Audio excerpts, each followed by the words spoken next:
particular stock. All right. Thank you very much for that. Watch that stock today. Agam, I want to turn to you for the impact on Emami because of the acquisition of Cash King. If you have any further advice on how effective Cash King is, I'll be even more interested in that. Well, at least as far as the brokerages are concerned, they're rather happy with the acquisition, and both the reports that I've been reading, they've actually very bullish on Emami based on this particular acquisition. Let's begin with SocGen. We're looking at buy with the price target at 1150, and they're of the opinion that this will result into superior operating margins. Moreover, the acquisition is in line with the company's strategy. They're also saying that it will add as much as 15% to the top line, and it will also be EPS accretive when it comes to FY17. Moving on to Credit Suisse on Emami, once again, they maintain their outperform rating, and they've also hiked the price target to around 1220 from 1080.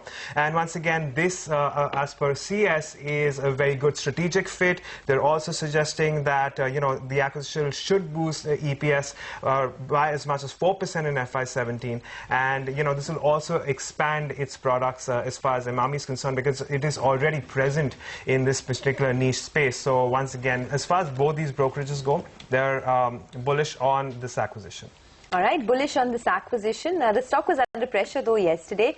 Of course, it has that additional impact of the slowdown in the monsoon and the fact that it impacted a lot of FMCG stocks yesterday. But Ekta, you're watching South Indian Bank today? Yes, in fact, the board has approved increasing the borrowing limit to 6,000 from 5,000 crores, and they are going to seek shareholder approval to increase the FII limit in the bank as well to 59% from 49%. They are going to seek FIPB Nord to increase the FII limit to 59% as well. But if you look at the FII holding in the past, interestingly, for March 2015, it stood at 27.91%. December, it was at around 32.09%. If you look at March 2014, 41.69%. So they haven't even exhausted that 49% level, and now they're asking for a hike in it.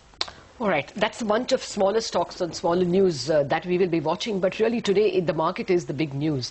And Varinder, tell us, yesterday we saw that 660-point fall in the Sensex. In which stocks was the selling accompanied by actual delivery?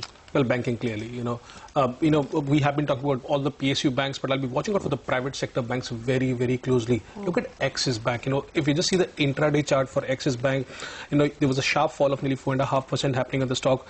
Delivery-based selling clearly, seen on the screen. Stock was down 4.5%.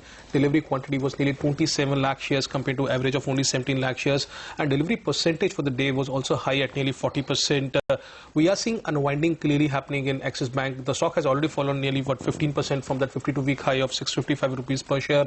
Also, the options data on Axis Bank clearly suggests us that if you just watch out for that level, this 560 call is seeing the highest open interest. So it's not going to be very easy for Axis Bank to go above that 560-65 level. That will be the upside for that. So keep an eye on that 565 level.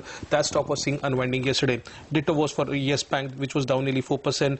Delivery quantity was nearly 13 lakh shares compared to 9 lakh shares. This is one stock which has not fallen as much as Axis Bank. This stock is down only 7% from that 52-week high of 910. So I'll be watching out for Yes Bank, Kotak Mahindra Bank, which are more resilient in terms of private sector banks, and we are seeing unwinding happening. And it's the point here is that we are not seeing fresh shorts which are opening up on these stocks, but now we are seeing unwinding happening in some of these private sector banks. Look at TVS Motors. That stock was down nearly 8% at one point of time. At around 315. It ended down nearly 5%. We are seeing again delivery-based selling happening at the stock. Delivery percentage as high as nearly 35% on that stock. The stock has fallen nearly 30% from that 52-week high of 322. But that stock is clearly seeing some fresh shots opening up. So that will also be on my radar. Among the PSU banks, it was Union Bank of India, IOB, OBC. All of them saw fresh shots opening up.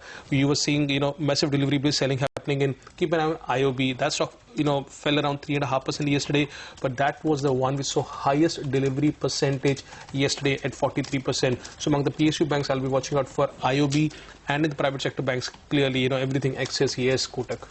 All right. And continuing in this argument, on a technical basis, what would you watch out for, Mangalam? Stocks which are close to their 200-day moving averages? That's correct, Lata. A whole host of stocks which are around that 200-day moving average, which is a popular tool used by technical analysts to determine the underlying strength in a stock price. Now, the ones which are below that 200-day moving average are vulnerable to some selling pressure today. Reliance, Grasim, ACC, Bajaj Auto and Infosys. I'll point out Reliance and Infosys. Reliance is just 0.5% away from its 50-day moving average as well. So any fall about 0.5% down and will indicate further short-term bearishness in that. Infosys, while it's below its 200-day moving average, it's also below its 100-day and 50-day moving average, indicating some selling pressure. But the stocks which are at the fork stop can go either way. At the 200-day moving average, we have Ambuja Cement, Power Grid, Cipla and TCS. But Power Grid is the most vulnerable in this because yesterday itself it violated its 100 and 50-day moving average and it's at its 200-day moving average. So that stock we'll keep our eyes on. But the stocks which are above the 200-day moving average, but still we'll keep our eyes on because